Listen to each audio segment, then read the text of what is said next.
Hare Krishna. Very happy and grateful to be amidst all of you all here today. So today we are going to be discussing a very small section of the Ramayan, but a very, very important and a very powerful section of the Ramayan. In fact, people have only two problems with Ram. One is that why he banished Sita and why he killed Bali from hiding, basically. Other than that, they have no problem with Ram. With Krishna, they have a lot of problems. Krishna did many things that are, questionable for people and confusing. So today we're going to be addressing one very, very important and a very crucial issue from the Ramayan. And hopefully, as we go ahead on this journey meeting every month, we'll discuss many other aspects each time.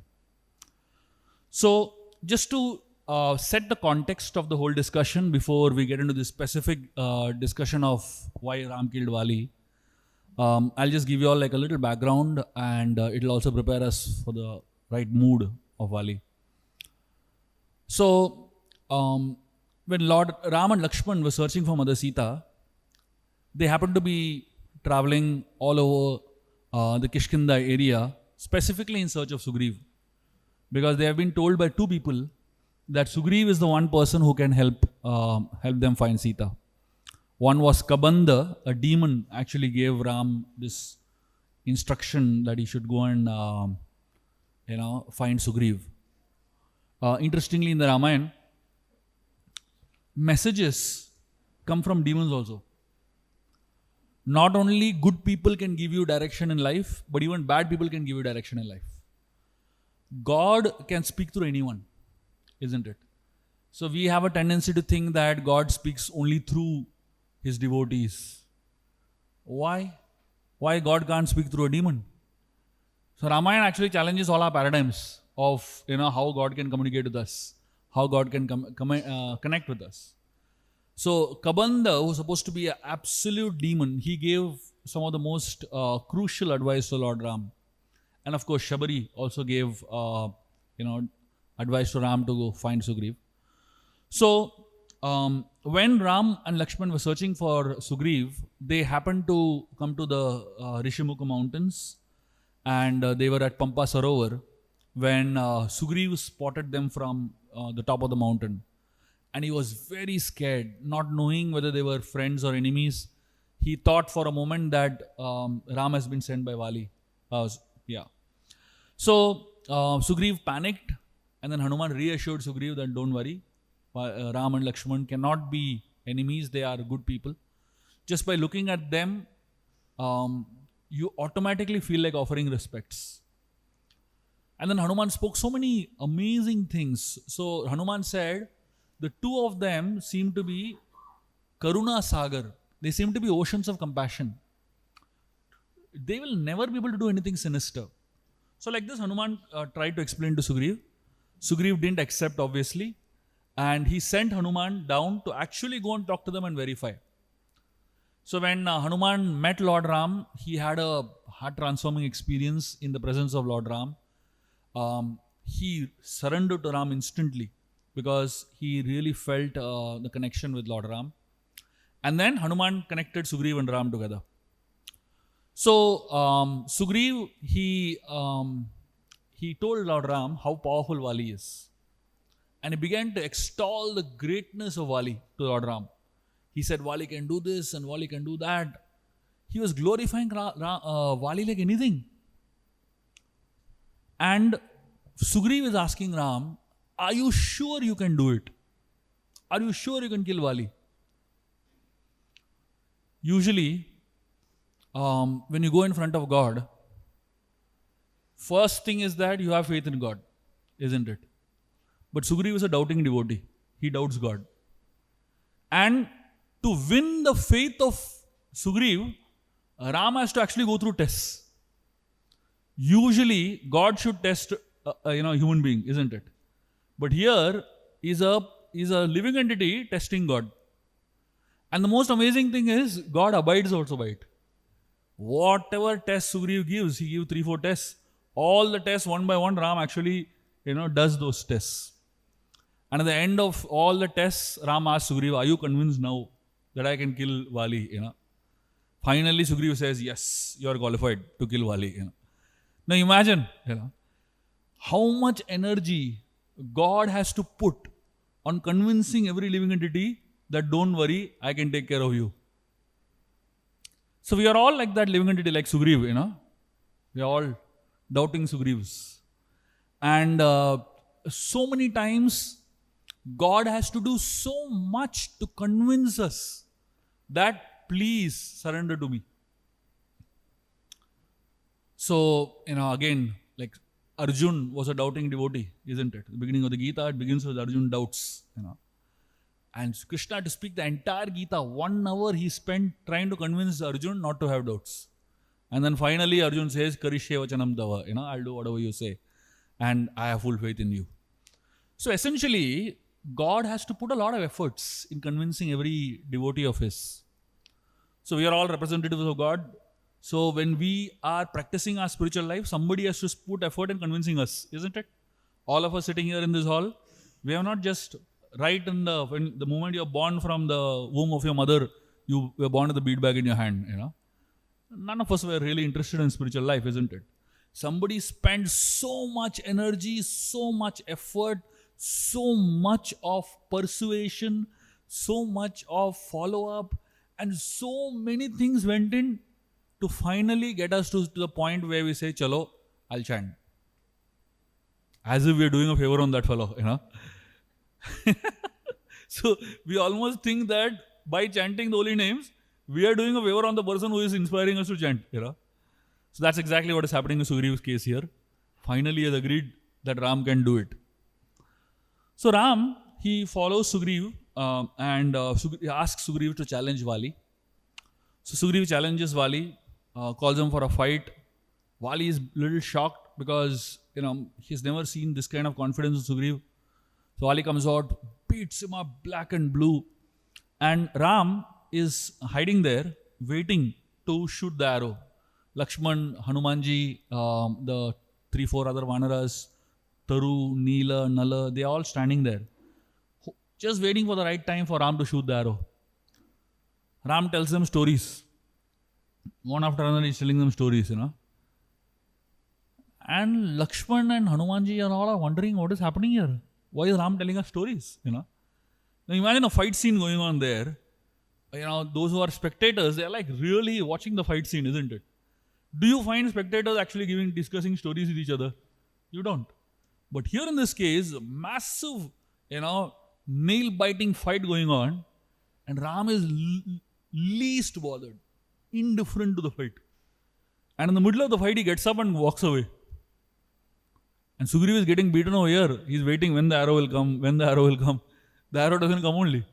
Then he turns behind and sees Ram is missing. He runs away from there because he understands that nobody can help me.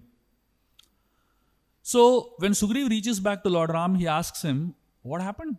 I had so much faith in you. I had so much faith in you that I literally, put my life at stake. And this is what you did to me, How will anybody have faith in you again, Ram says, don't worry. I didn't want to take a risk because you and Vali look very similar to each other. And I couldn't recognize who is who. I didn't want to shoot the wrong person. Imagine I killed you instead of Vali, Sugriv heard that and it kind of pacified him. But the Acharyas explain that actually Vali and Sugriv looked very different. Sometimes twins, when a stranger looks at twin brothers or twin sisters, you can't make out any difference. But if somebody knows a person for quite some time, you can easily make out differences are there, isn't it? And not only that, Vali was wearing a necklace given by Indra. That was the main distinction. Sugriv didn't have that necklace. So there are many clear distinctions between Vali and Sugriv. Why did Ram say that you all look similar? Did Ram lie? Ram is not a liar, isn't it? Have you ever heard of Ram telling lies? Ram is ekavachani, isn't it? He speaks one word, it has to be the truth. So why did Ram say you all both look similar? So the Acharyas explain that Ram was not talking about similarity in looks. He was talking about similarity in mentality. So Ram said Sugriv and Vali look similar in their mindset. What does Ram mean by that? Ram really means that Vali is a very arrogant and disrespectful person. He is he's like almost like Ravan. But Sugriv also behaves like Vali. Why? Because when Ram and Lakshman met Sugriv for the first time, Sugriv disrespected Lakshman. So, he offered a seat for Ram. They offered a big sal tree branch for Ram to sit on. And Sugriv sat on the same branch as Ram, the same level as Ram. So first of all, he disrespected Ram by sitting on the same level. And on top of that, he didn't give Lakshman a place to sit. Lakshman was standing. He was a guest. He was such an exalted person. Lakshman is Guru, the spiritual master, isn't it? So there are many people who worship God, but they don't care for the devotee of God. So when you worship God, but disrespect a devotee of God, God gets angry at you. That's bad behavior according to Ram. That's very, very wrong behavior according to Ram. So Ram felt Vali is bad, but Sugriv is equally bad. So let him get beaten up a little bit so that he gets purified, So Ram allowed him to get beaten up by Vali.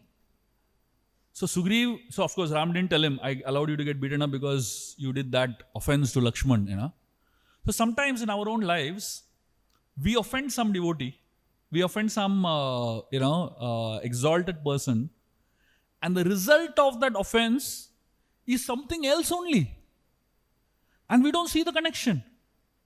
We don't see that because I offended, this devotee here, I'm getting beaten up here. I don't have the ability to see the connection between the two. But the Acharyas help us see the connection. So Acharyas explained that Sugriv got beaten because he offended Lakshman. And then Ram told Lakshman, to help distinguish these two guys, can you make a garland for him? So Lakshman went and made a beautiful garland for Sugriv from the leaves and flowers of the forest. And to put the garland on Sugriv had to bend down a little bit. So Ram considered that to be, him bending in front of Lakshman and seeking forgiveness. And Lakshman put that garland. And then Ram instantly tells Sugriv, now you look different. What does it mean? He is not saying you look different in looks. He's saying Vali would never bend. Isn't it? So Vali and Sugriv both were bad people. They are arrogant people. But the difference between Vali and Sugriv is that Sugriv can bend, Vali can't bend. And then because Sugriv bent in front of Lakshman and asked forgiveness, and Lakshman put that garland on Sugriv, he said, now you look different. Now I'll recognize you. So here, Sugriv again goes back to Kishkinda and calls Vali out for a fight. And Vali, he's surprised. Because in one day, the same person can't get, beaten up twice, isn't it? And what logic is there? Just now he got so badly beaten up. In some time he comes back again with full confidence. Tara tells Vali, this confidence is not his own confidence. There is somebody behind him. So Tara, in fact, actually understands everything. Tara is a very intelligent person. She tells Vali that through the spies, I have come to know that Ram and Lakshman, the princes of Ayodhya, they are roaming around here in the forest. And I think Ram Lakshman have met Sugriv and assured Sugriv of protection. And the confidence with which Sugriv shouts, that confidence is not his confidence, it's borrowed confidence. So sometimes some people, when they behave in a certain way, you can make out it's not them.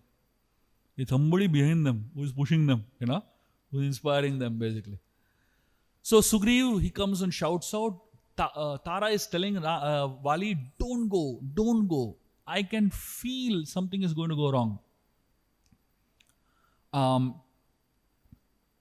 And when Vali is about to rush to fight against Sugriv, he starts feeling a certain type of ill omens. He starts feeling his right eye is twitching, his right arm and right leg are twitching. He's having certain kinds of feeling of ill omens. At the same time, the Acharyas explained, Ravan also experienced that same twitching of his right eye and right leg, And at the same time, here we find Vali, in spite of experiencing ill omens, in spite of experiencing his wife Tara giving him advice not to go, in spite of she telling the name of Ram also, Vali said, no, nothing to worry. I know Ram. Ram is an exalted person, Why will he interfere in matter of monkeys? The monkeys are fighting. Why will he come in, interfere? He's a king of Ikshvaku dynasty. And even if he comes in picture, I will take shelter of Ram, So Vali knows everything. Vali, intellectually knows everything, what is right, what is wrong and all that. Only thing is, he is stubborn, he will not follow it. There are many people in this world who know everything, who understand everything, but they'll do what they want. Isn't it? There are some people who don't understand only, they at least can be helped. But the fellow who understands and still does what he wants, how can you help that person? So then Sugriv and Vali's fight again begins. As soon as the fight begins, the first thing Vali looks at this fellow, he's wondering why he came to fight with a garland, Who goes to a wrestling WWE match wearing a garland on the neck, I mean, it's just foolishness, right? To go for a wrestling match with a garland. The first thing Vali does as soon as he sees Sugriv is pulls out a garland, tears up the garland, And Sugriv is wondering, I came so far wearing this garland over here. This is supposed to be the identity that differentiates me. The garland only is gone now. First moment. And then Sugriv begins to get beaten up by Vali like anything. And Sugriv now, he is really scared. He doesn't know what to do. And he is not sure whether Ram will recognize him again, Because he's already in his mind, So Sugriv, he's just praying and hoping that Ram, recognizes him and shoots. And the Vanaras and Lakshman over here, they are not sure what's going to happen here, And then Vali picks up Sugriv to crush him on a rock and finish him, basically. And exactly when Vali does that, suddenly an arrow shoots and Vali is like shaken up. He drops Sugriv, and he is totally bewildered. So much pain he is going through. It is explained that Ram, in a matter of split second, not even a second, it is less than a fraction of a second, he picked up an arrow, mounted the arrow on the bow, shot the arrow, and the arrow hit Vali also. And the Vanaras and Lakshman, all of these people standing over here, they didn't even know when Ram did that. It was so quick. And Vali, when he was falling off, he caught hold of that arrow that was drilling through his chest. And as the arrow was drilling deep into his chest, Vali tried to pull out that arrow. Usually, Kshatriyas in those days, whenever they would shoot arrows, whenever they use any kind of arrows or any kind of weapons, they would write their name on the weapon, on that particular arrow. So, why? Because they're shooting someone, and the fellow is dying. He should know who shot him at least, right? In the war, So specifically, they write the name of the person who shot the arrow, they write their name. And Vali pulled out that arrow from his chest. And as Vali pulled out that arrow from his chest, he read the word Ram. And he was stunned that Ram was the one who actually shot that arrow. And as soon as Vali chanted the name of Ram from his mouth, he became peaceful. Vali is the only devotee in the world in whose heart Ram Nam directly entered. All other devotees, Ram Nam enters through the ears and then goes to the heart, isn't it? But imagine the fortune of Vali, Ram Nam directly entered into his heart. I don't think anybody in the world has that kind of fortune to have Ram Nam going straight into the heart. And Vali, when he chanted the name of Ram, the moment he chanted the name of Ram, he became very peaceful. All his struggle ended. All the reason for him to fight and be angry and be upset and be, desirous of bigger kingdom and more, ways of enjoying, all that ceased. Because at death, beyond that, there's nothing existing, isn't it? I mean, all the struggle of your life is good till you know that you're going to be alive for the next 10 years, 20 years. At least you have hope that you're going to be alive for so many years. But if you are told that you're going to die in 2 days, you think you will get into some new business venture, new planning, try to do a new degree and try to, increase your, plan. Nothing. Once you know that this is the last phase of your life, you become peaceful. So Vali stopped struggling. He just, allowed life to cease existing. So when Vali dropped on the ground and the arrow was going deep into his heart, he initially tried to remove the arrow, then he gave up. The arrow went straight through and through Vali's chest. It came out from the ground, it went into the ground, it came out from another direction, went to the closest ocean, washed itself, and came back to the quiver of Lord Ram. This arrow was a very special arrow given to Ram by Agastya Muni.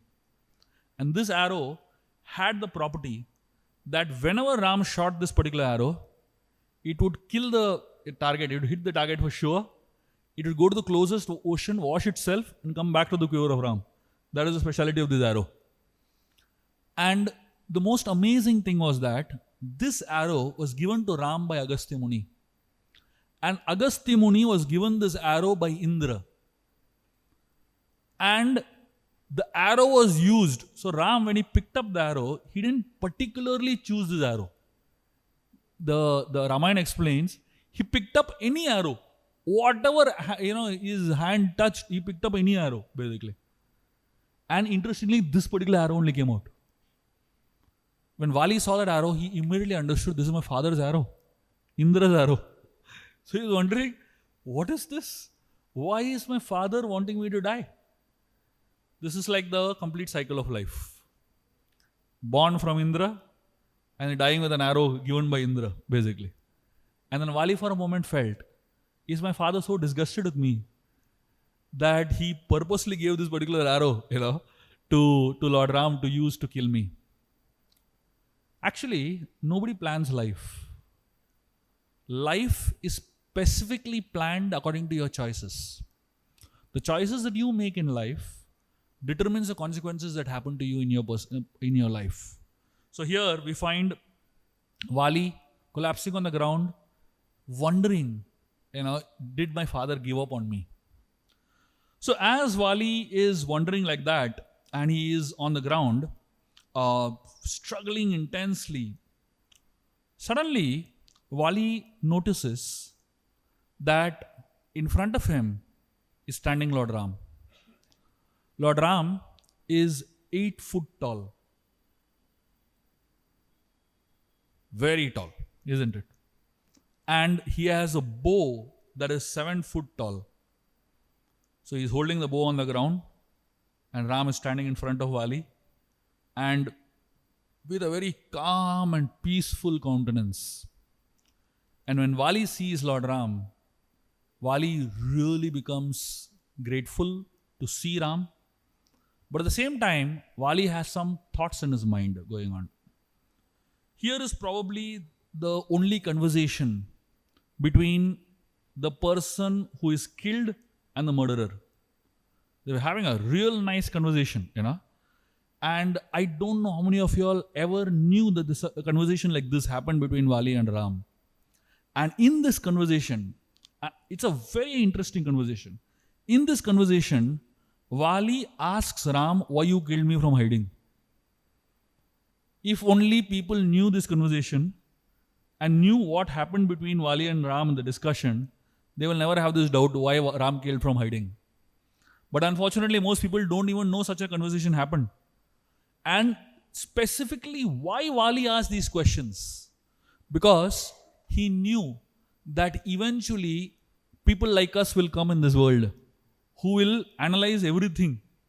And especially will analyze things that we are not supposed to analyze. And what we are supposed to analyze, we will never analyze. So Vali knew such people are going to come in the future, who will use anything for a political agenda, who will use anything for making some, noise on the social media and internet. So Vali specifically asked all those questions to Ram that anybody else could have asked Ram. It's almost like a court trial that happens, between Vali and Ram. And Vali asks some very specific pointed questions to Ram, and Ram answers each of those questions. And the conversation between Vali and Ram is what we're going to be discussing now. And these conversations will really help us understand the depth of the discussion and also the mindset of Vali while he was on his deathbed. So Vali, when he sees, Ram in front of him, Vali asks Ram some very interesting questions. And look at the words that Vali chooses also to use to discuss with Ram. He asks him, he says, I always heard that the moon has flaws. But today, by your actions, I realized that the sun also has flaws. Why is he saying that? Because Ram belongs to the Surya Vansh, Sun dynasty, Ikshvaku dynasty.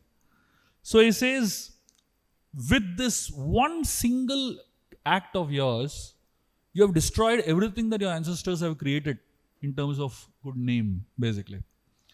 And then Vali says something amazing. He says, I can't believe you are the brother of Dharmatma Bharat and you have done this. Imagine, he's telling Ram only that you are the brother of Dharmatma Bharat and still you have done this. What does it mean? It means that till this point in time, obviously across the world, Ram's fame was very, very big as a Dharmatma, as a great person. But after what Bharat did as a sacrifice and the kind of life that he's living, because of the decisions that he made, Bharat's fame has spread so widely that even Vali is calling Bharat as Dharmatma. So Ram actually smiled. Usually when one brother is glorified in front of another brother, it feels very strange for the other brother, isn't it? It's very little awkward, basically. But here is Ram, who is being kind of criticized and his brother is being glorified. But Ram felt so good. He said, my brother is being called Dharmatma. He deserves it, isn't it? So then,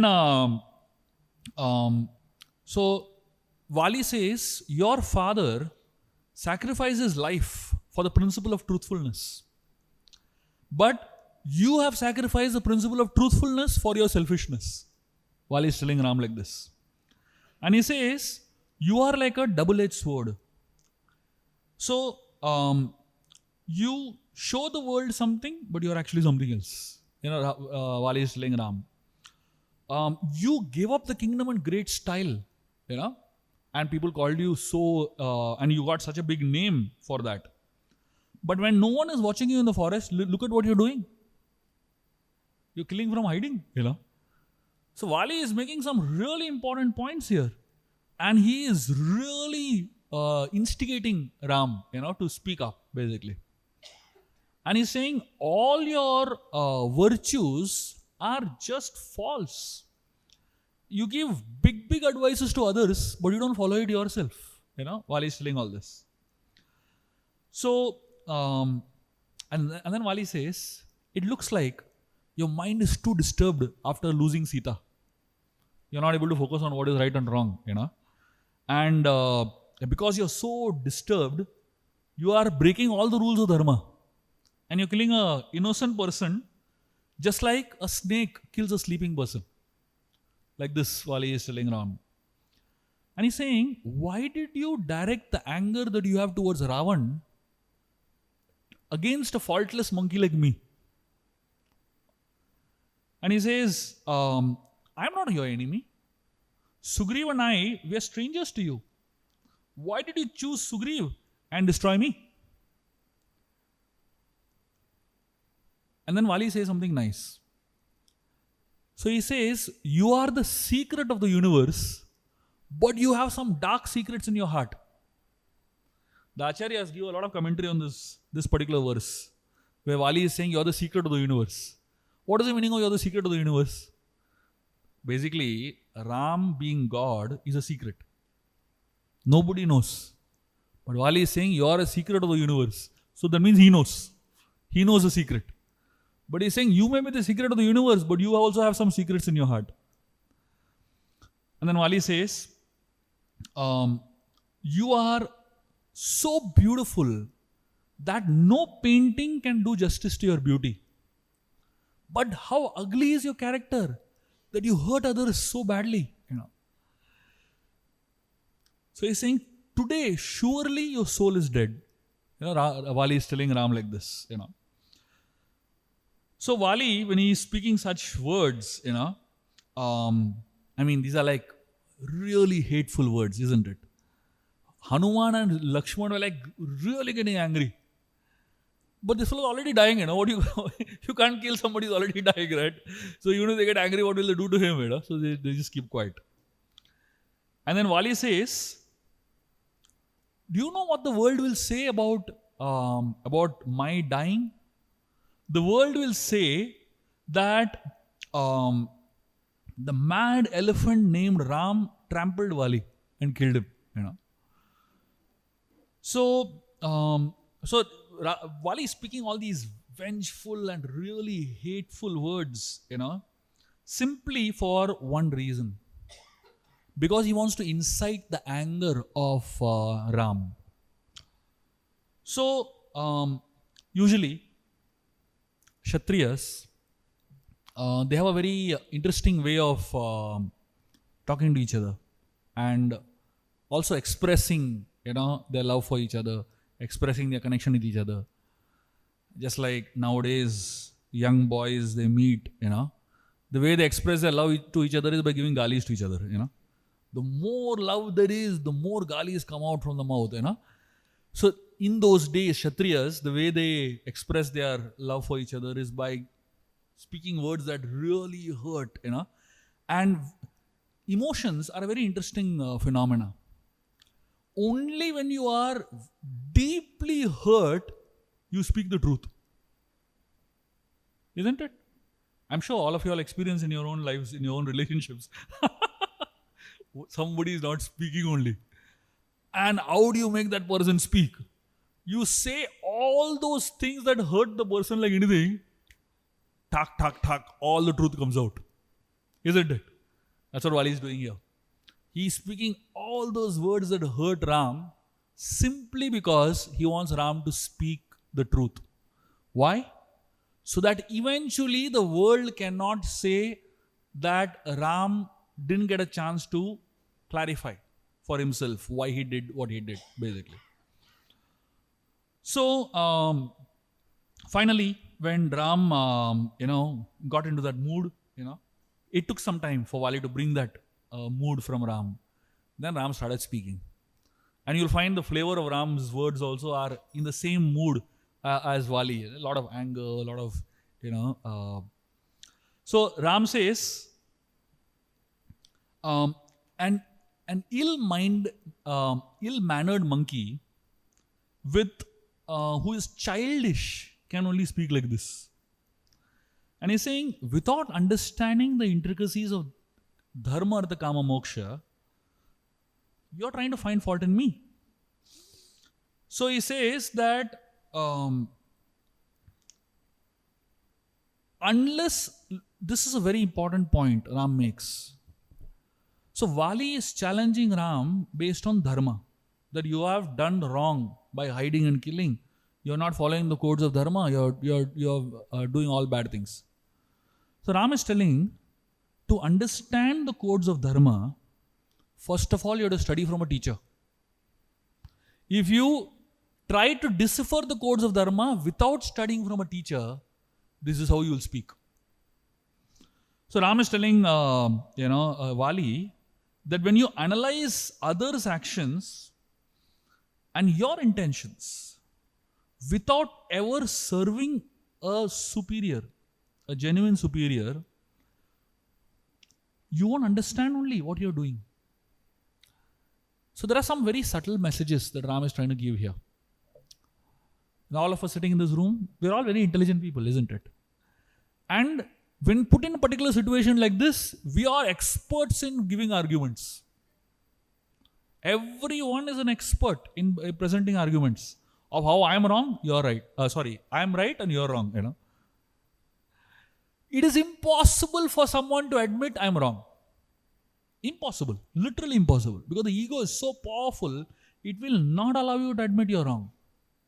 And therefore Ram is saying, unless and until you have served some superior, you have heard from some self-realized superiors, you have served those people very nicely, only then you will be able to understand the imports of dharma, artha, kama, moksha properly.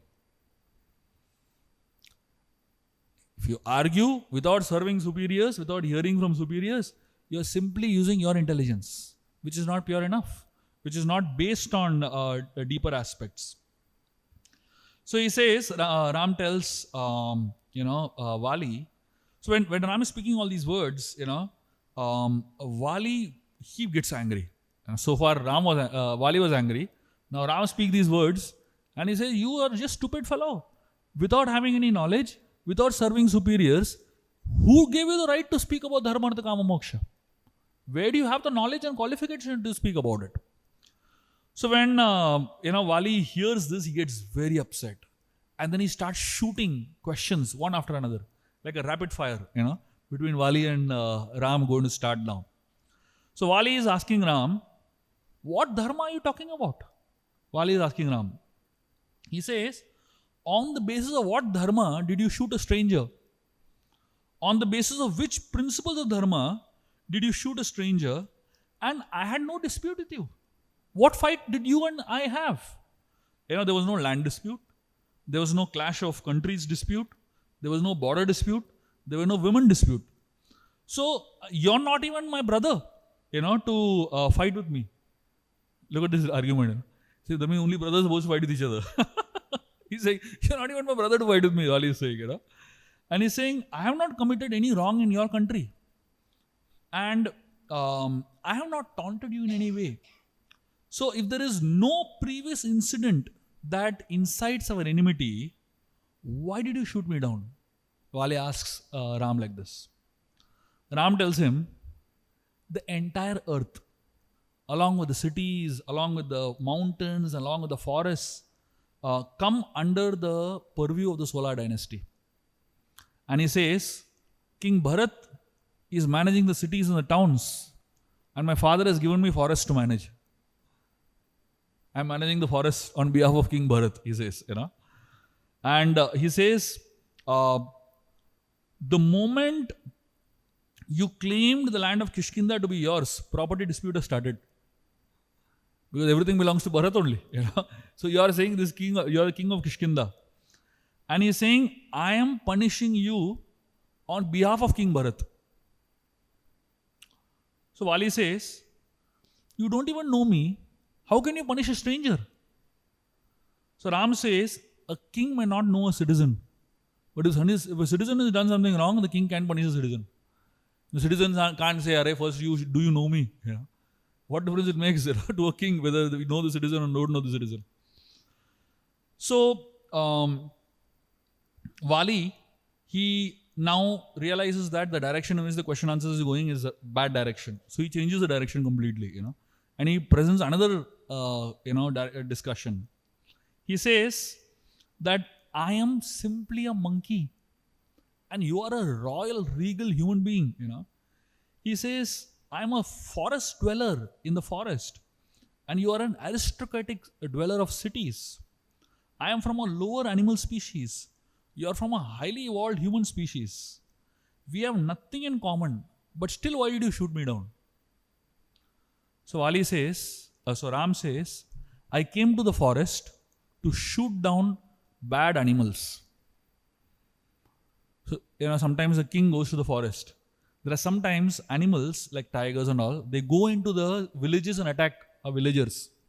So these animals have kind of gone out of control. So to get these animals in control, sometimes the kings go into hunting expeditions. So Ram is talking about that. So Ram is saying, I came to the forest because I came to know that there is one animal roaming around in this forest that is out of control. And human beings, among humans, there is no rule that a hunter has to have a relationship and know the animal well before hunting him down. Have you ever seen like that? Hunter makes friends with deer first, for a few hours or few days, and then finally, they have a game, and then the hunter shoots the deer down. Ram says, I'm not supposed to know you. I'm a hunter. You're a bad animal. That's all.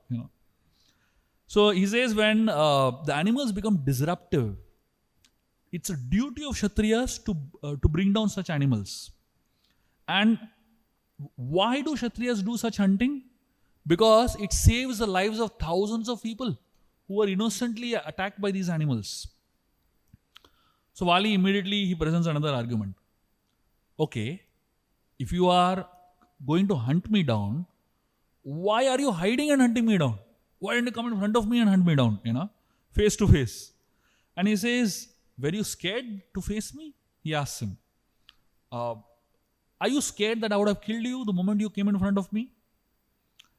And he said, by hunting me from hiding, you have gained the glory of being called a coward for the rest of your life.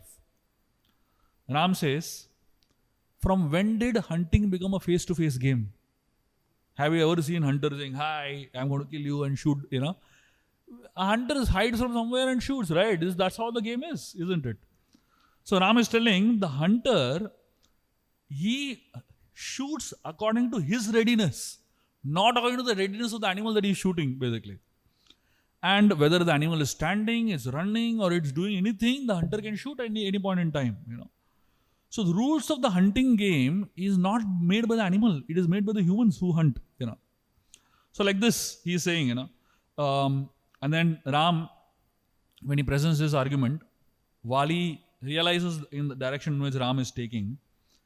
And then Vali presents another funny and very interesting type of argument.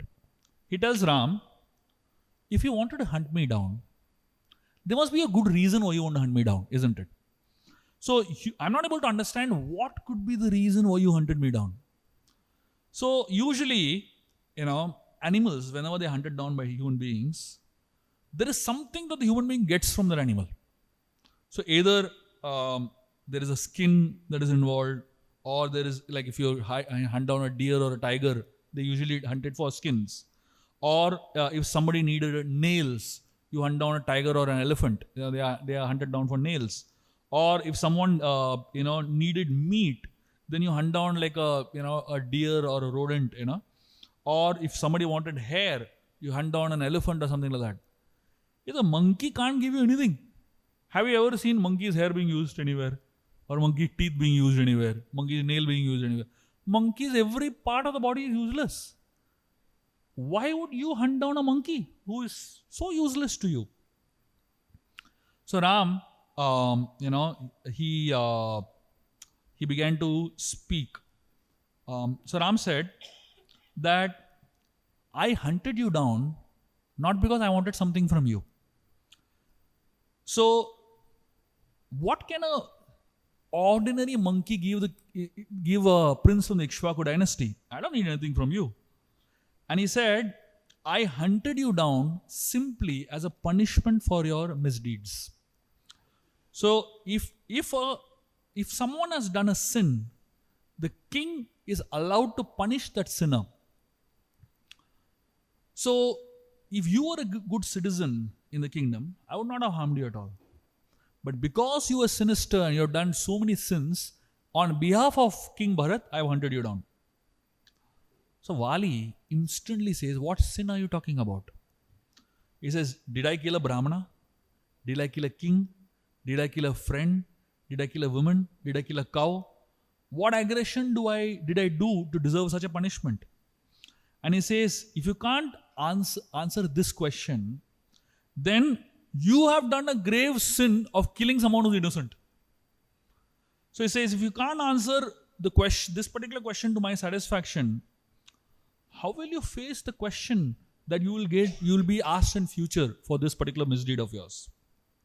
So Ram says, you have done two sins. So you have violated Raj Dharma and you have violated Kula Dharma. And he says, these two are good enough reasons to kill you. And he says, for these two violations, the only punishment is death penalty. And Ram explains what these two types of sins are, Raja Dharma and Kula Dharma, being destroyed. So he says that, he first explains the concept of Raja Dharma. He says a king who does not understand what is right and wrong has no right to be a king at all. And here he particularly talks about misbehavior with Ruma, with Sugriva's wife. So he says, you have destroyed Kula Dharma by misbehaving with your brother's wife. He kidnapped Ruma and he kept her with him. Imagine, kidnapping his own brother's wife. And then Ram says something very interesting. He says, your brother Sugriv, he made a mistake by, covering that cave when you were inside that cave. And you, when you came out of the cave, Sugriv, as soon as he understood he made a mistake, he came and fell at your feet. And he begged forgiveness from you. Hundreds of times he begged forgiveness. And you kicked him. You didn't care for him asking forgiveness, and you kicked him so badly. So Ram says, this is actually against Raja Dharma. One of the very important principles of Raja Dharma is that whenever someone who is weak takes shelter of a king, shelter of someone who is powerful, it is important that that powerful person gives shelter to the weak person. By not giving shelter to Sugriv and rather kicking him, and on top of that kidnapping his wife, you have broken both Raja Dharma and Kula Dharma. And therefore you deserve punishment. And interestingly, Ram tells Vali that the sin that Vali has done is the exact sin that Ravan has done. Isn't it? Ravan also kidnapped Sita and Vali has kidnapped Ruma. So if Ram leaves Vali over here unpunished, then he has to leave Ravan also. Isn't it? So if he has to punish Ravan, then he has to first punish Vali, who has done the same sin, basically. So now when, Ram said all this, Raja Dharma, Kula Dharma, and big lofty principles he was talking about, Vali completely took a different direction. He says, all these lofty principles you're talking about don't apply to animal kingdom. We animals can do whatever we want, and they don't follow under human laws. Ram says, wow, this is smart. Whenever you want to say, you say dharma and you bring in some rules, and then whenever you want to say, you say, I'm animal, I do anything I want, So what is this? So this is the way Vali was trying to, manipulate, basically. He was saying on one side he was telling, I'm following dharma and you broke dharma. On the other side he's saying, I am an animal, I can do anything. I don't have to follow rules of dharma. So Ram, he says, you choose the path of convenience. And you may be a Vanar, but because you are not understanding the principles based on dharma, because you are not learned from any good teacher, therefore you are going in different directions like this. So when Ram spoke these kind of words, Vali realized that his whole game is over. There is no point in fighting and arguing with Ram anymore. And Vali realized that I need to just become peaceful. So Vali folds his hand and he takes shelter of Lord Ram. And he actually eventually hands over Sugriv to Ram. He hands over Angad to Ram. He hands over Tara to Ram. He takes complete shelter of Lord Ram. So now I'm just going to focus on this one aspect. Still, we have not got the answer to the question why Ram killed Vali from hiding. So I'm going to give you all some very interesting angles that you can look and understand why Ram chose to specifically hide and kill Vali. So all the discussions that we had till now justifies why Ram killed Vali. It very clearly justifies, right? So Ram clearly justified it for Vali. But Ram didn't answer the question why he didn't kill Vali. Why Ram didn't answer the question? There's a very interesting reason. Because Ram was trying to be sensitive to Vali. He didn't want to give Vali these answers, which I'm going to share with you all, now. The interesting thing about the Ramayana is that even to an enemy, even to someone who is really bad, these characters of the Ramayan show respect. Before I answer this question, I'm going to tell you all a story from the Ramayan that will amaze you all about Sita showing respect to Ravan in spite of whatever Ravan did to her. You know what, Sita? So when one time Ravan comes to Sita and he was really harassing her like anything. And while Ravan was harassing Sita like anything, in the middle of this whole conversation, Sita speaks a lot of arguments. She tells him, so many sensible things she tells him. And in all that discussion, Sita tells one very interesting point. Sita tells Ravan, I suggest that you should take shelter of Ram and hold the hands of Ram. The Acharyas give a very beautiful understanding and commentary to this.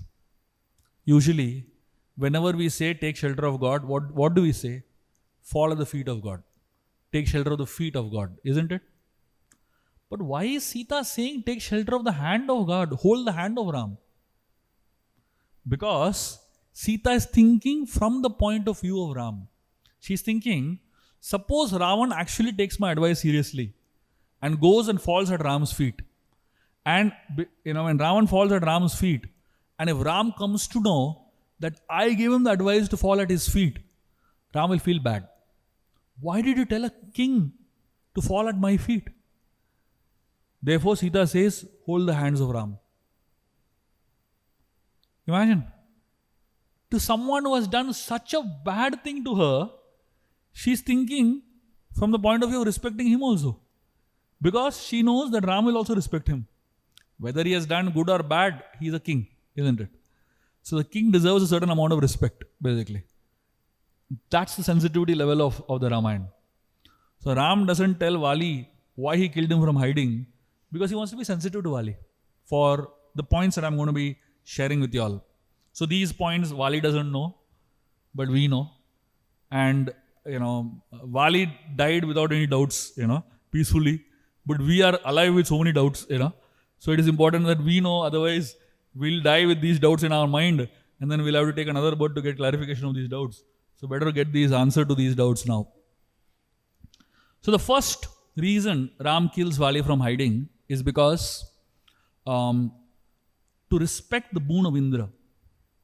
So Indra gave Vali this boon that he will get half the strength of his enemy, isn't it? That's the boon that Vidra has given him. So now imagine if Ram comes out in front of Vali and Vali gets half the strength of Ram. What is going to happen to him? Who is Ram? Ram is the whole universe. Ram is the whole world. Ram is everything, isn't it? The highest level of energy, the highest possible energy. Suppose you have a battery bank. You put the battery bank on transformer to charge. What will happen? It will blast, isn't it? That battery bank doesn't have a capacity to handle the charge that is there in the transformer. So if Ram comes in front of Vali and this fellow gets half the energy of Ram, is his body going to be able to handle it? It is impossible. This fellow will not survive only. And for a Kshatriya to die a death like that is really, really bad, isn't it? It's a very, very pathetic way of dying. Ram purposely hides because he wants to respect Indra's boon, but at the same time, he also wants to respect Vali's dignity of being a warrior and not dying a death of in a strange way. Imagine if Angad has to tell his ancestors, his future generations, his friends and all, how father died. Blast ho gaye. It's a very bad way of telling like how father died. Died in the hand of Ram. It's like a more Kshatriya way of, telling the truth. So the second reason why Ram killed Vali from hiding is because Ram knew Vali was a bad devotee. He was not a demon like Ravan. He was just a bad devotee, basically. And the good part of bad devotees is that when they realize they are in trouble, they'll fall at the feet of Ram. They fall at the feet of God, basically. Till they think they're not in trouble, they'll do anything they want. But the moment they realize they're in big trouble, they'll fall at the feet of the Lord. So, Ram did not want Vali to fall at his feet. Why? Because there would be a conflict between two principles of Rajadharma. One principle is that anybody falls at the feet of the king, you have to give shelter. The second principle, if anyone has done a sin which is as grave as what Vali did, he has to be punished. Now, which one Ram will follow? It will become a conflict, right, of two dharmas. So Ram avoided one. He just avoided that, the possibility of Vali falling at his feet only. And then therefore he could focus on one properly, right? The third reason Ram wanted to killed him from hiding is a very subtle and a very important reason. So Ram has promised Sugriv that he'll get back Ruma, isn't it? And that's a very important so when Ram makes a promise, he keeps it. So if Ram comes out from hiding and he comes to conflict, fight against Vali, there are many things that Vali can potentially do. Of the many things that Vali can potentially do is that one of the things is he can hide Ruma somewhere. The moment he sees Ram has come out and there's going to be a fight, he can tell his people, hide Ruma somewhere. First of all, they are searching for Sita. Now they have to search for Ruma also. Two search parties. So Ram did not want to increase the complications of already the existing situation. So he wanted to do it in a smooth and straightforward way, in a way that leads to least amount of complications. And the fourth and the most important reason why Ram killed Vali from hiding is because in Kishkinda, so in Lanka, Ravan was bad. But there were thousands of other bad people also who were equally as bad as Ravan. But in Kishkinda, that was not the case. In Kishkinda, Vali was bad. But all the other Vanaras, they were all innocent animals. They were all innocent Vanaras. They were just, simple people. They had a bad king, so they behaved badly. But if they had a good king, they would have behaved well also. And on top of that, they didn't do any grave mistakes the way Vali has done.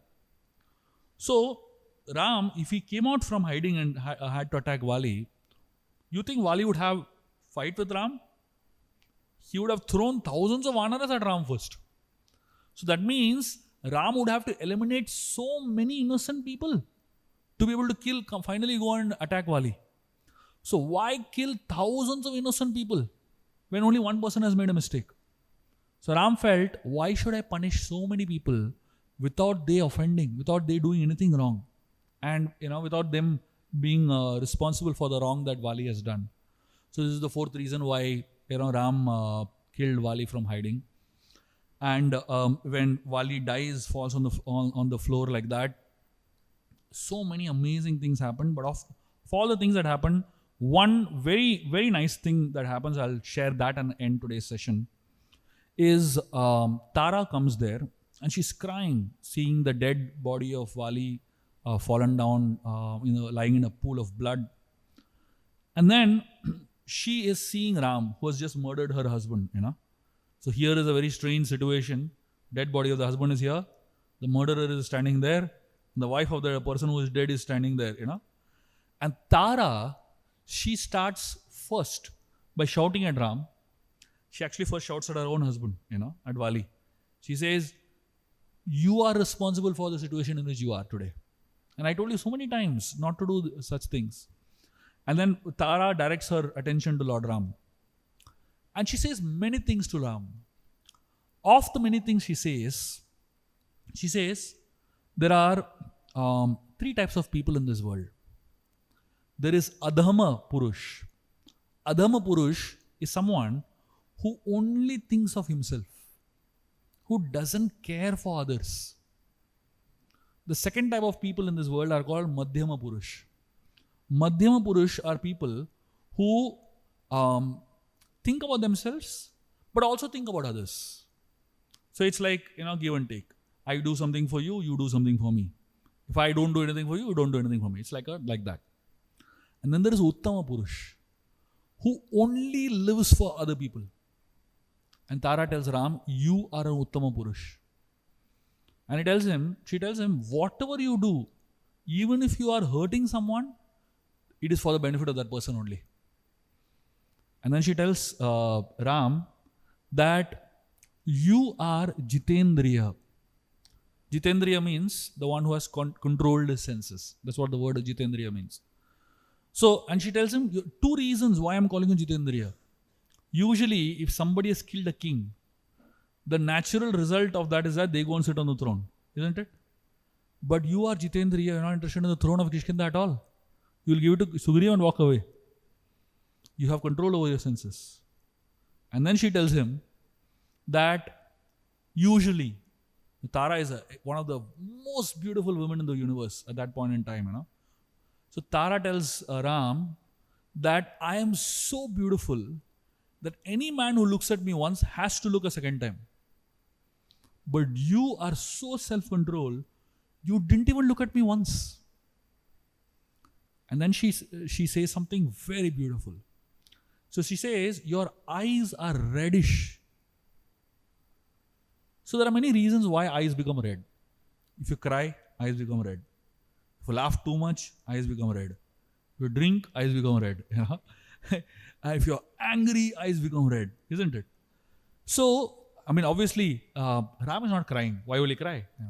He's not laughing. This is not some joke to laugh. This is a very serious matter. And Ram is not drunk. Obviously, he's not in that. And nor is Ram angry, because he is beyond the 3 modes.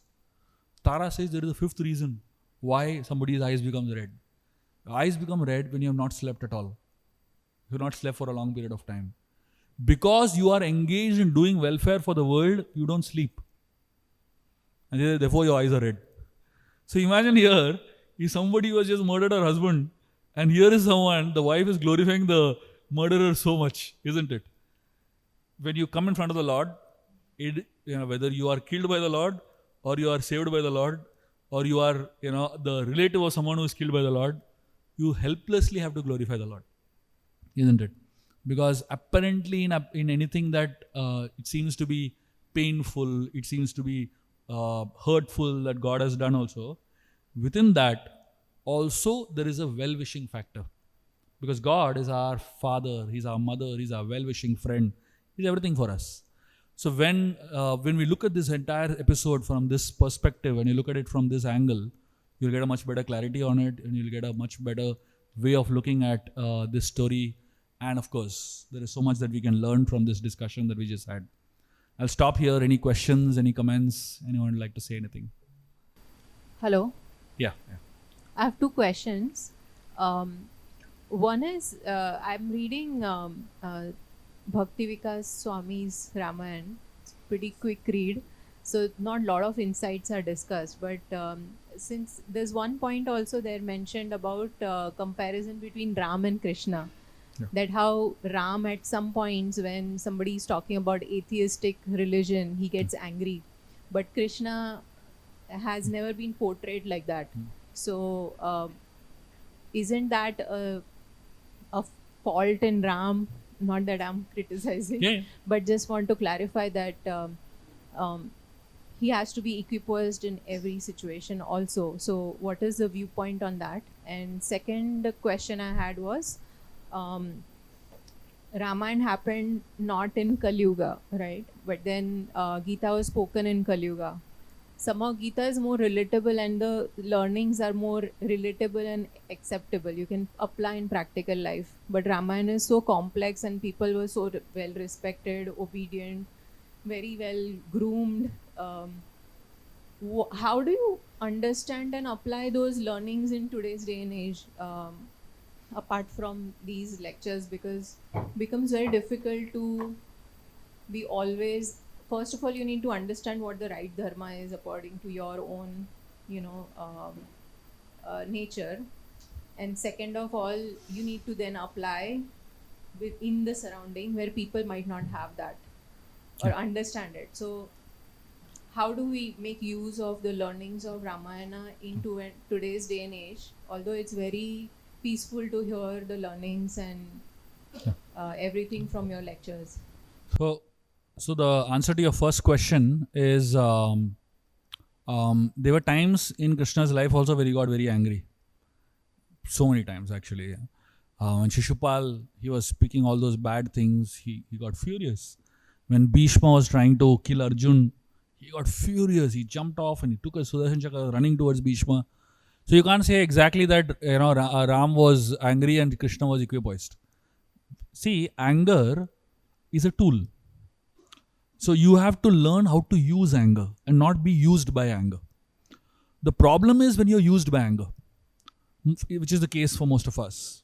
We get used by anger. When anger uses us, then we don't want to do something, we end up doing it. But when we use anger, it's actually a wake-up call for people.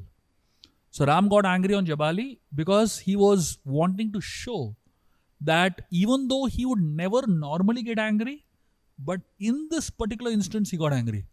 So you can imagine all those thousands of people who saw Ram's anger, you think any of them will ever in future in their entire life speak atheism? Impossible. So sometimes when a leader exhibits anger, it's a point. It's something that is very pertinent to be noted, basically.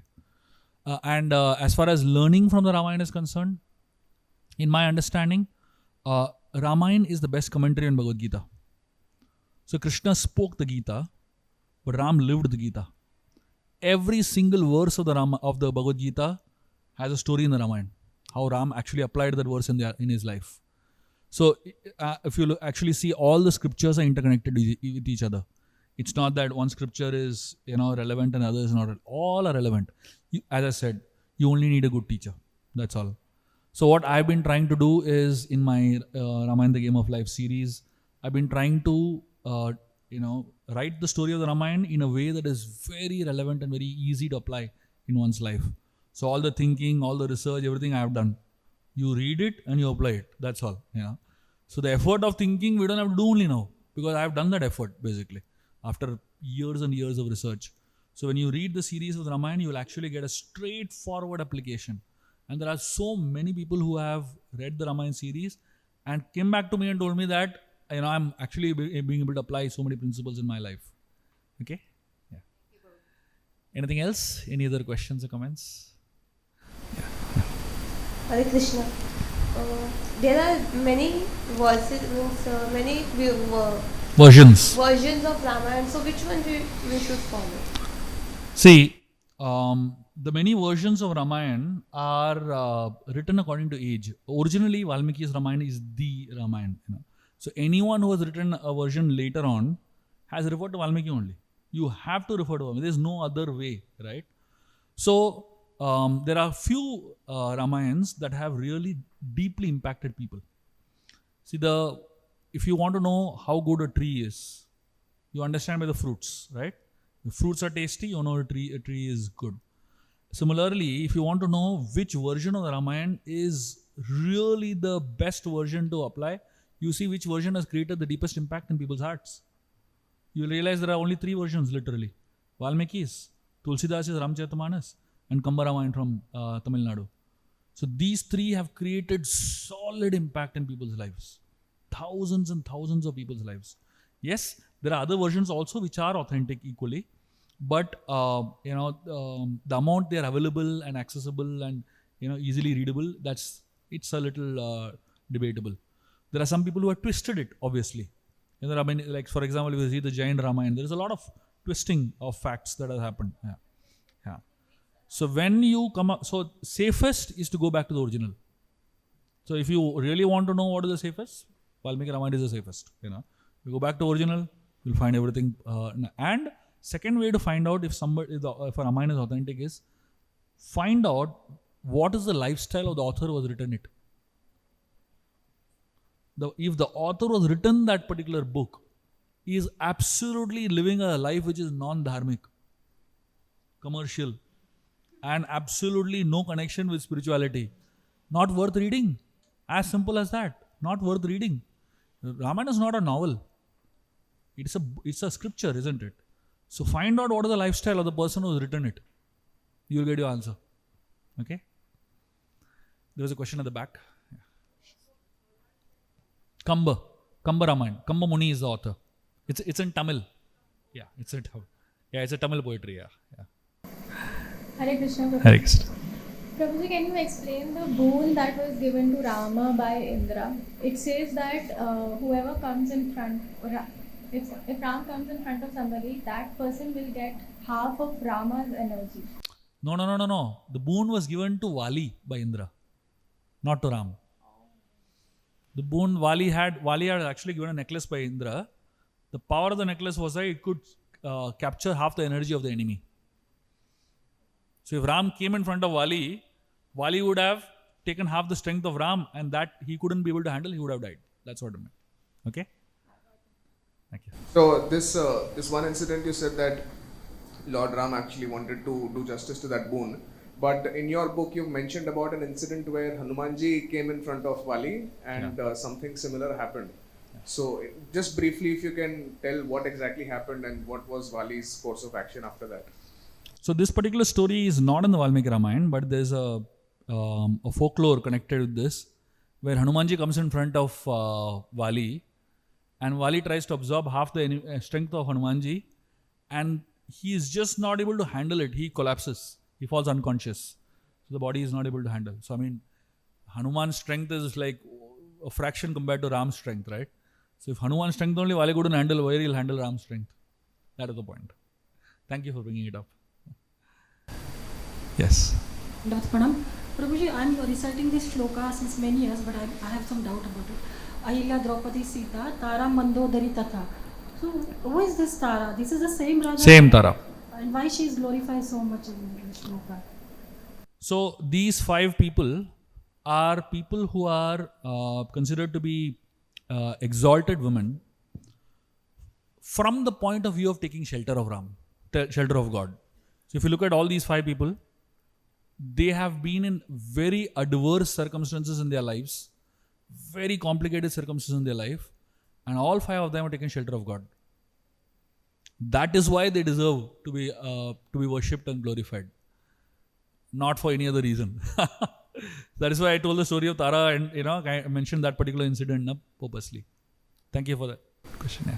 Prabhuji, some books say the Ramayan was first written by Maharishi Valmiki, and then it happened ditto. So just want a little clarification. Ramayan was written when Mother Sita was in Valmiki's ashram. When Lava Kush were born, that is the period when Ramayan was written. So Ramayan was written during the life of Ram and Sita, while Valmiki was very much there, so that means all the story, the Ram Ravan war, all that happened, and then Sita was in Valmiki's ashram. That is the period in which Ramayana was written, in my research.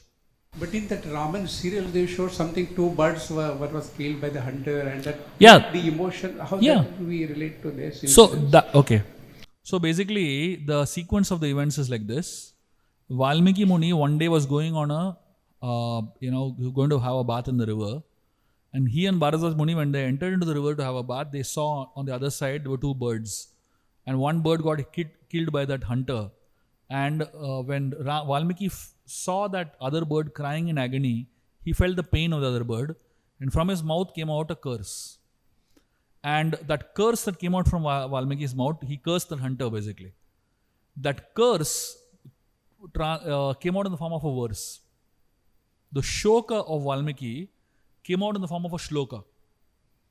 And Valmiki kept, he was feeling bad. Why did I curse for something, so small? But he was not able to forget that verse. It was running in his mind. Then that day, Brahma came to Valmiki's ashram and told him that verse that you narrated is actually, I arranged for Saraswati to sit on your tongue and make that verse come out. And that verse will be the first verse of the Valmiki Ramayan. And Brahma told him, I want you to write the entire Ramayan now in the same meter, which is known as Anushtup Chandaha. And so that verse became the first verse of the Valmiki Ramayan, and then from then the whole Ramayan flows basically. So that incident happened in the same era when Sita was in Valmiki's ashram basically. Hare Krishna, Prabhuji. So we look upon demigod Hanumanji as being one of the most powerful, who crossed over the entire sea, destroyed, burned the entire Lanka, and he was at the side of Sugriva. Then why was not he be able to entirely sort it out for Sugriva, and why Lord Rama had to be there, intervene to sort it out? Yeah. So let me explain with a simple example. See, so when all the demigods had gone to Vishnu, in Kshirosagar ocean, when Ravan was creating all the atrocities, the demigods approached Vishnu. So Vishnu told the gods that I'm going to be born as Ram, and I want all of you to be born as Vanaras to assist me in my mission of eliminating Ravan. That's the instruction that Vishnu had given to all the demigods, and that's why the demigods are all born as Vanaras, right? So imagine if Hanuman had gone and done that. In fact, Vali actually went and defeated Ravan. So there are some people who are, over smart. They do beyond what they are told. Vali was not told to go and fight with Ravan. He was told, be born on the earth as Vanaras and assist Rama in his mission. So Hanumanji is not going to do anything unless he is instructed. He had the capability. He had the ability. But he still had the humility not to go ahead and do it. See, when you are intelligent and when you know everything, when you have the solution to all problems of life and you still sit quiet, it actually shows you're intelligent. It actually shows that you're humble. It actually shows that you're self-controlled. People like Vali, so it depends on whom you want to give credit to, isn't it? Hanuman could have gone and destroyed Ravan, solved Sugri's problem, killed Vali, and solved Sugri's problem immediately, isn't it? But who will get the credit for it? Hanuman will get. So the problem with people like Vali is that they want to take credit. So even before Ram came, Vali defeated Ravan. So who is great? So a lot of people feel that Vali is so great. Hanuman could have easily defeated Ravan. What is the problem with Hanuman defeating Ravan? But he doesn't do it. Why? He wants to share the credit. He wants to give the credit to Ram for that. That's the greatness of Hanumanji. When you have the ability and you still keep quiet, that shows your greatness. Okay, we'll stop here. Is it one last question? Yes. Prabhuji, related to this, whatever he said, so if what I'm saying is true, that when Sugriv and Hanumanji met Lord Ramchandra and Lakshman and he introduced them, so if it is correct, then what is the reason that Lord Ramchandra didn't speak to Hanumanji for 4 months? Yeah. And then after that, like this thing, if Hanumanji was humble, intelligent and... Yeah, because when Ram asked Hanuman, who are you? The first answer that he gave was, I am the servant of Sugriv. So the moment he said, I am a servant of Sugriv, Ram stepped back. See, God has feelings, isn't it? So if you go in front of God and you say, I am a devotee of somebody else, he'll say, fine, I'll step back from your life. So the Hanuman instantly realized his mistake. From then onwards, every time Hanuman was asked, who are you? He always said, Dasoham Kaushalendrasya. He always said, I am servant of Ram. So we learn from our mistakes. Okay? Prabhuji, Hare Krishna Prabhuji. Yeah. Prabhuji, 2 questions here. One is, I always wonder, when did this really happen, the timeline, which from today, we know that Bhagavad Gita and Krishna was like 5,500 years ago. Roughly Ramayana is 17 lakh years ago. 17 lakh years ago. And so it happened 2 Chaturyugas before this. No, in this particular Chaturyuga. It's in this Chaturyuga. Yeah. Second question is, why was there so much hatred in Sugriv for his own brother, who was the king also? Was it because he was so bad as a person, or was it because he wanted his wife and kingdom back? The level of hatred to the point of wanting him killed between a brother. See, it's not that Sugriv wanted him killed. He wanted, a peace in his own life. See, there are some people who don't get it. You can go and have a discussion with some people. You can have, you can sort out a problem with some people. There are some people who just don't get it. And especially, imagine Sugriv had to run around the entire globe to save himself from Vali. So imagine the fear in Sugriv's heart. Imagine the trauma that he's carrying in his heart.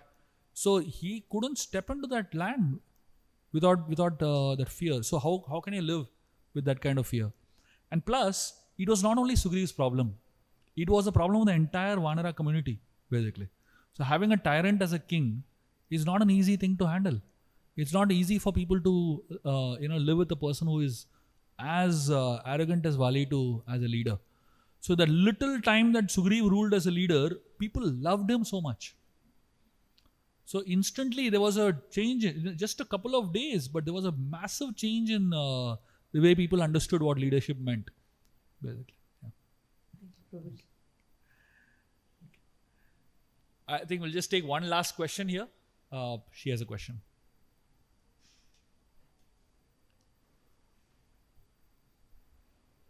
Sorry, I spoke again, but you believe that Uttar Ramayan is true because people say it is fake, and then Britishers have brought Uttar Ramayan into Ramayan. Yeah. So that question is very often asked because there's one video circulating, on WhatsApp about Rambhadracharya discounting Uttar Ramayan and all that. But in essence, I'll tell you, I spoke to one very exalted Shiva Vaishnava Acharya about this, and he told me there are 5 Maha Acharyas of Shiva Vaishnava Sampradaya who have commented on Uttar Ramayan. I mean, if people like Ramanujacharya and Mahapurna and all commented on Uttar Ramayan, there's no question that it can't be, that is fabricated or anything like that. There's no question. Why would they comment on Uttar Ramayan unless and until Valmiki wrote it? But in my research, I have found that Valmiki has wrote one shlok in the end of the That's fine. See, listen, I'll explain. wrote in the end of the stories or tales. I understand that. See, there's a Falastuti that happens at the end of a scripture. I understand that. So Valmiki wrote the Ramayan in 2 parts. Till Yuddhakand was written at one go. Because till that point only the Ramayan happened when he wrote it. So naturally the Ramayan gets over there. But Ram lived for 11,000 years after that. So there are many stories that happened after that. So he added another chapter later, Uttarakhand. So now Falastuti obviously happens over here, right? When the many years later, Valmiki wrote Uttarakhand, because those incidents didn't happen till then. So after that he wrote. So he added another chapter. So I'm following in the same footsteps. I wrote Ramayan, I finished Yuddhakand. I'm waiting for a couple of years. I'll write Uttarakhand also. Thank you very much. Very, very grateful to all of you all for being here. And hopefully we'll continue the saga of Ramayan discussions regularly. Thank you. Hare Krishna.